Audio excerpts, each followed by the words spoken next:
우리는 일을 하다가 상이나 칭찬을 받을 때가 있습니다. 그런데 내가 받을 상을 다른 사람이 받거나 내가 받을 칭찬을 다른 사람이 받으면 서운합니다. 서운한 정도가 아니라 때로는 시험에 들기도 합니다. 만일에 그것이 큰 돈과 관련된 상품이나 상금이 걸려있는 문제라면 시험 정도가 아니라 심각한 문제가 발생합니다. 하나님은 죄로 인하여 죽어가는 우리를 위해서 독생자를 십자가에 못 박으시는 극약 처방으로 우리를 살려주셨습니다. 그런데 그 모든 공로를 알지 못하고 인간에게 영광을 돌리며 심지어는 우상에게 영광을 돌리고 절하는 사람들이 얼마나 많은지 모릅니다. 우리를 지으시고 우리를 위해 십자가를 지시기까지 자신을 희생하신 하나님께 영광을 돌리시기 바랍니다. 뿐만 아니라 모든 염려와 문제도 하나님께 아뢰어서 하나님의 도움을 받으시기 바랍니다. 그러나 공로를 자신에게 돌리거나 우상에게 도움을 요청하면 문제 해결을 받는 것은 접어두고라도 하나님의 무서운 심판을 받게 된다는 사실입니다. 여러 가지 어려움과 시련 앞에 서게 되면 인간이 얼마나 나약하고 무기력한 존재인가를 뼈저리게 느끼게 됩니다. 어려움을 당하면 사람이 할 수 있는 게 아무것도 없다는 것을 깨닫게 됩니다. 심지어 부모가 자식에게 해줄 수 있는 것도 아무것도 없다는 것을 알게 됩니다. 자식이 아프면 병원에 데려다 가줄 뿐 그 외에 해줄 수 있는 것은 아무것도 없습니다. 그럴 때 깨닫는 것은 오직 하나님만이 우리를 시련 가운데서 구원하실 수 있다는 고백을 하게 됩니다. 3절을 보면 오직 우리 하나님은 하늘에 계셔서 원하시는 모든 것을 행하셨나이다라고 했습니다. 마땅히 영광을 받으셔야 할 분은 우리를 죄에서 건지시고 은혜로 인도하시는 하나님뿐이십니다. 오직 하나님께만 영광을 돌리시기 바랍니다.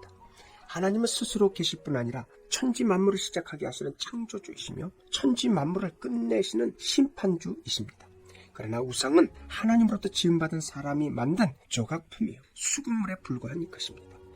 입이 있어도 말하지 못하고 눈이 있어도 보지 못하며 귀가 있어도 듣지 못하며 코가 있어도 맞지 못하며 손이 있어도 만지지 못하며 발이 있어도 걷지 못하며 목구멍으로 소리도 못하느니라고 했습니다. 우상은 아무런 가치가 없고 섬길 대상도 아니라는 사실입니다. 사람이 만든 형상을 섬긴다면 그 섬기는 자는 그 우둔한 우상보다 더 미련한 자로 전락됨을 의미합니다.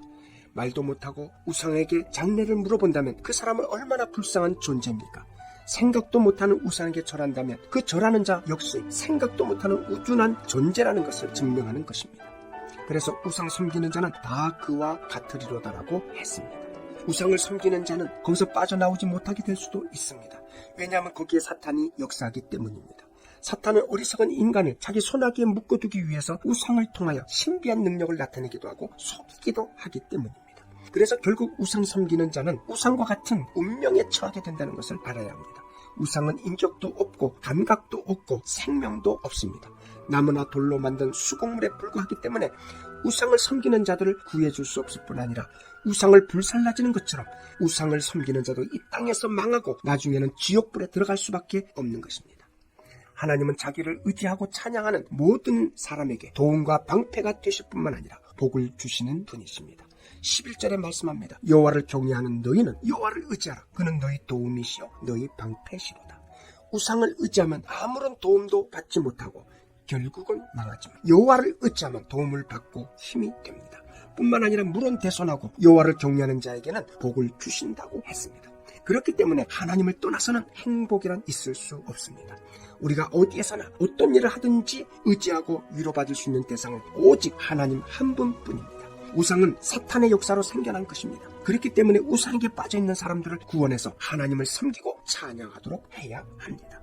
17절은 죽은 자가 여호와를 찬양하지 못하나니라고 했습니다. 죽은 다음에는 하나님을 찬양할 기회는 없습니다. 하나님을 찬양할 수 있는 기회는 생명이 있는 지금입니다. 가나안 교우 여러분, 하나님을 찬양하며 경외하며 사시기를 바랍니다.